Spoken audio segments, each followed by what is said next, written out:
Welcome to Great Things Tampa Bay, the podcast about great eats, great places, and great people in the greater Tampa Bay area.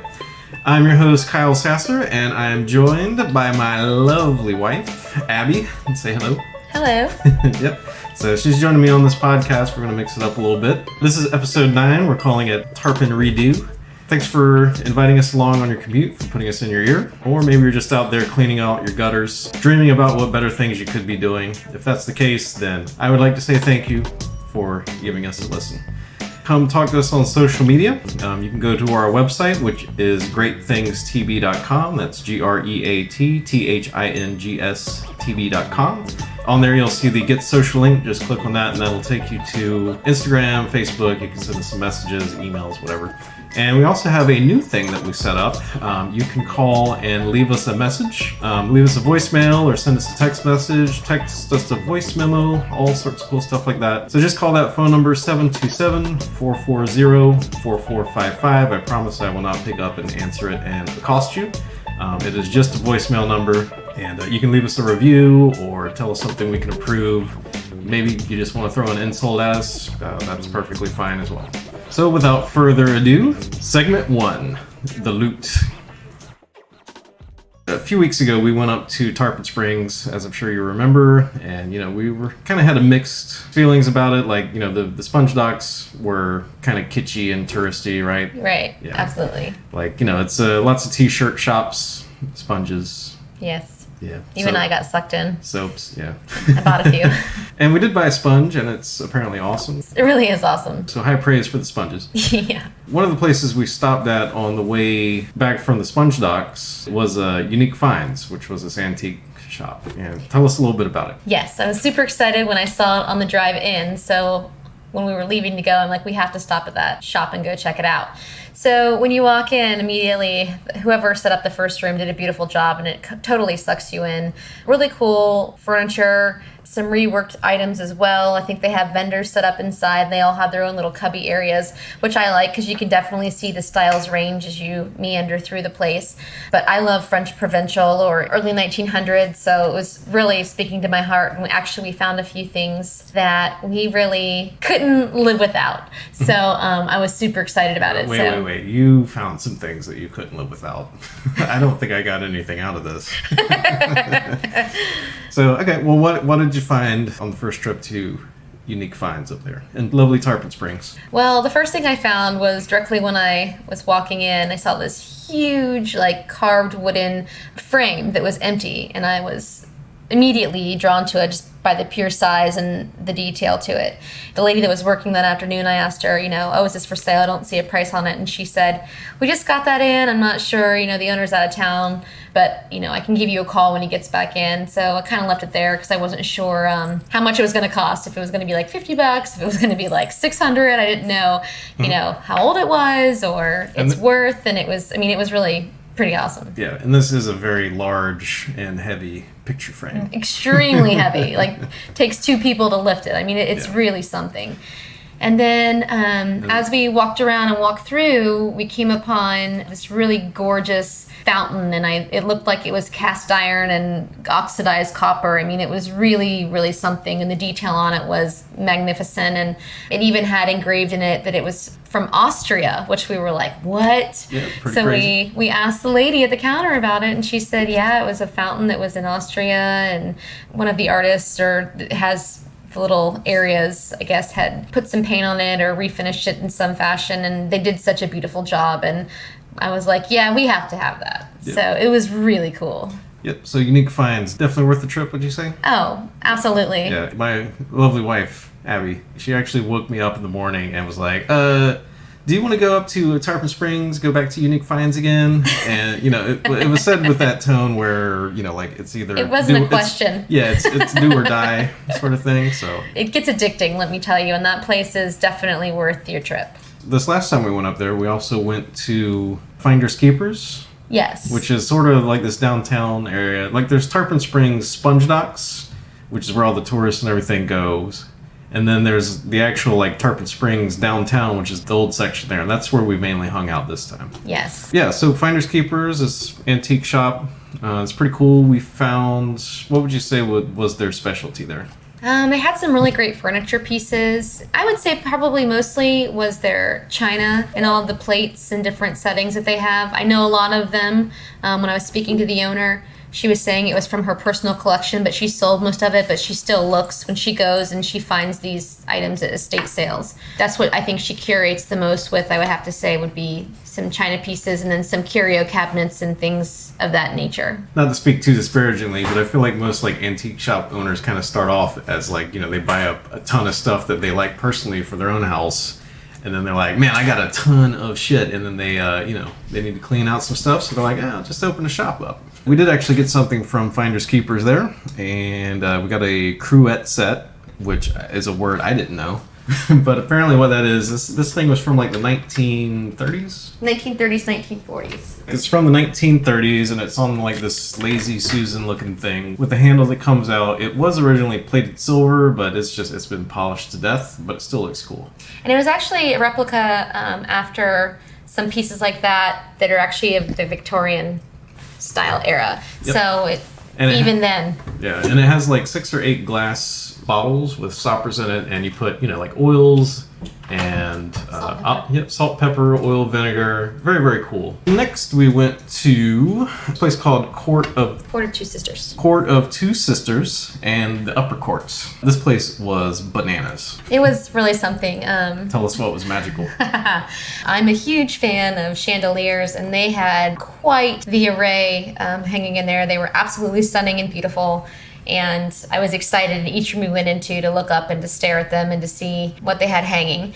Also, I'm a huge fan of jadeite, which I think most girls are who like antiques. Yep, and jadeite, for those who don't know, it's kind of like this glassware. It's like a milky green color. Sort of thing. Mm-hmm. Yeah. Like it's really striking to see. So it really is. If you're not familiar with it. And it's, usually pretty pricey, and I was actually surprised to see that she had so many pieces, because a lot of people, when they find it, they keep it and they don't want to give it up, which is completely understandable because of the sheer awesomeness of it. So I loved that place. And then when you went upstairs, they had all these rooms set up with some really huge, heavy furniture pieces. I mean, they were pretty... Yeah, it's like it used to be... It looks like it used to be like a tenement or a hotel or something like that. Yeah, some sort, where it was like, just the rooms and the bathroom would have been at the end of the hallway or something. It was really, really cool. Yep, old building, wood floors. Yeah, it was gorgeous. So that was kind of like the wow factor. Yes. The jadeite and the chandeliers. And then there was a few crazy factors that I noticed. Quite the military collection there of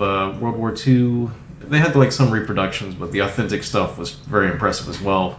Went beyond just your normal medals and all that good stuff. They also had this completely insane porcelain sculpture of Cinderella stepping out of the carriage, right? Yes, into the ball. Yes, and like when I say that, you're thinking of like this little, like as seen on TV, like figurine. Yeah, like, singular. Yeah, like 3 payments, $19.99. No, this thing was almost $20,000. It was massive. It was like 4 feet long. Yes. And like 2 feet tall. Exquisite detail. Absolutely ridiculous. If you're in Tarpon Springs, it's worth it to go there just to see that ridiculous the thing. showcase of this thing. It's unbelievable. I can't believe somebody made it. Yeah. And I can't believe somebody bought it. Yeah, right. I mean, I don't even know how they even thought it up. It's magical, and yet it's like, what the hell would you do with that? Like, what was the thought process? It was like, hey, it'd be a good idea. Let's make this huge porcelain thing and then sell it for like $40,000. Yes. Ridiculous. Yes. They also had a couple other knickknacks, like old stuff. There was a 1930s Batcave pennant, which was a favorite of mine. It's from my favorite area up in Asheville. But overall, can't recommend it enough. It's called Court of the Two Sisters. And then the upper court is the upstairs where they have all the furniture and stuff. Mm-hmm. So go check it out. Segment 2, food. All right, so while we were up in Tarpon Springs, we were walking around kind of hungry. Started looking around for a place to eat. I pull up Yelp, which, I know some people don't like Yelp, but, sometimes they get things right. And in this case, they definitely did. We found this restaurant up there. It's called Olive the World. Olive spelled like olive oil. And it had 5 stars on Yelp, and each one of those was absolutely deserved. It was amazing. Yeah. I was so hungry, and when we were walking up this little Main Street area, I saw a pizza place at the end, and I'm like, let's just go grab a slice. And Kyle's like, no. I found this place on Yelp. We're gonna walk around the corner. We're gonna check it out. And at that point, I was like, just get me to food. I was starting to get a little hangry.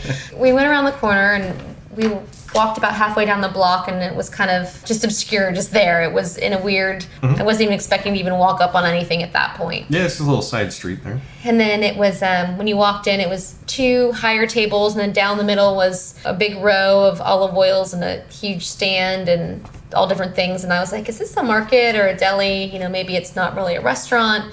And then there was little tables set up, and then the nicest people greeted us and sat us down, and we started looking over the menu, and our eyes both just got as big as saucers, and we kind of looked at each other and we're like, yes. And I was like, thank you for finding this place. I already know it's going to be amazing. Yep. So it's pretty much a family operation from what we gathered. Like, yeah, her husband is the chef. Yep, husband's the chef. She runs the front of the house. Yep, and I think that was their daughters. I'm not sure. Maybe. They were adorable, and they were very sisters. sweet. Yeah, they were definitely sisters, and they were so cute. Yep. And the food was ridiculous. Unbelievable. So the first thing we got was the watermelon. It was a watermelon caprese salad. Yeah, the watermelon was crisp and fresh. The mozzarella was on point. The basil was good. You know, when I've had that in the past, I've always had, compressed, and it's, stacked, and it, looks really pretty. And this was actually a slice of watermelon with the mozzarella in the middle, and then the sprinkled basil. And I just kind of looked at it, and I was like, oh God, I hope this is good. This was my idea to order this. And I'm like looking at Kyle like, okay. And then she said, oh wait. And she walked over and she poured out of the center area some olive oil, and she walked back over and she said, this is a white watermelon strawberry balsamic that goes delicious on it. You have to pour it over. And I was like, ooh. Yeah. And let me tell you, it set that thing on fire. I wasn't even sure how it was going to taste. I knew it would probably be good, but I wasn't really sure with the presentation. I was like, I don't know about this. Because it was just a slice of watermelon with a piece of mozzarella on top. Yeah, and then some basil. And then when she poured that on there, and it was so amazing. So they have olive oils infused, and then they have balsamics that are also infused. So once we found that out, we kind of went bananas. I think we ordered like 3 courses. 4, if you want to count dessert. What was the one you ordered? Not the rib one. What was the first? We ordered the gorgonzola gnocchi. The best gnocchi I've ever had in my life. Yeah. They make it handmade there. Cooked to perfection. The gorgonzola was delicious. Everything about it. On a scale of 1 to 10, I give it a 12. So if you go there and they have it on the menu, you got to get it. It actually wasn't on the regular menu. It was on their specials menu. Yeah. So if I were you, I'd make sure I'd make it up there soon before it finds its way off the specials menu. It's that amazing. Yes, it was. And I know gorgonzola and gnocchi sounds kind of boring, but trust me, it's definitely worth it. One of the other courses we had was the rib. The short rib. Short. Handmade raviolis. Yes, short rib raviolis.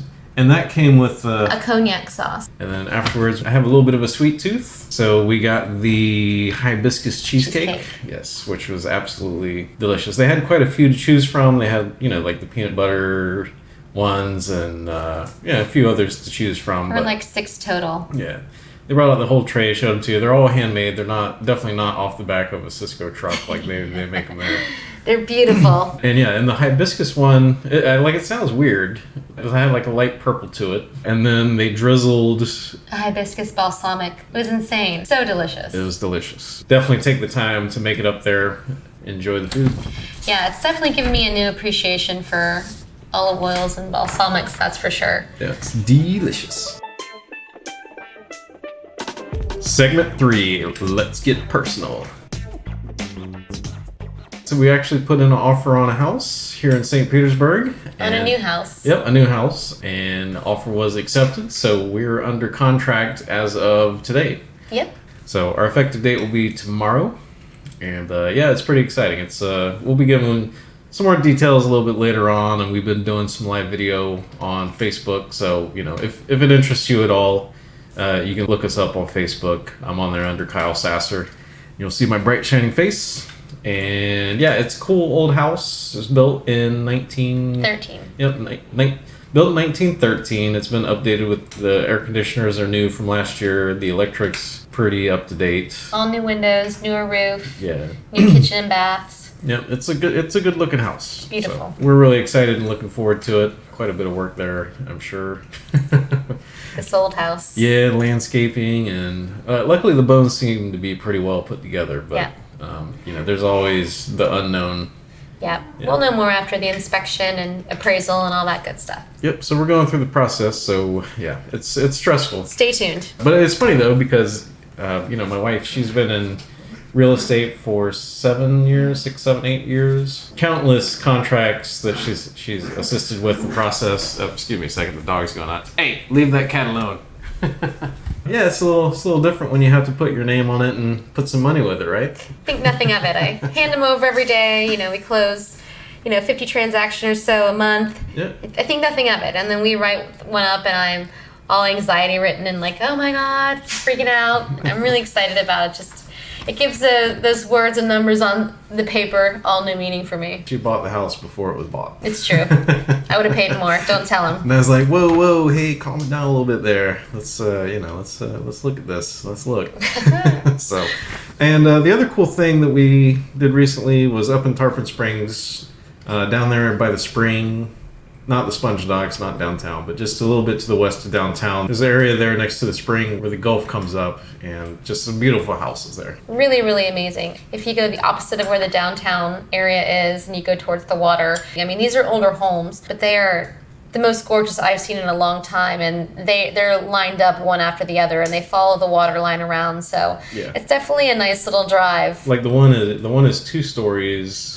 And just the porch that wraps around is probably like 1,400 square feet. Yeah, it's Victorian style. And the millwork on it is insane. So when you're up in that area, checking out All of the World and some of the antique stores.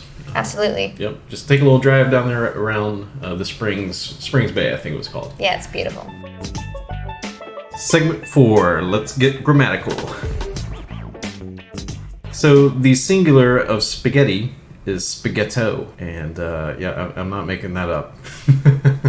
So my wife, she believes that's why they named SpaghettiOs. Yeah, because it's actually spelled out like that. And I was like, oh, well, that makes sense. Yeah, so there's many layers to Chef Boyardee's genius. Even though it's disgusting. Hopefully Chef Boyardee is not listening to this. No, I hope not.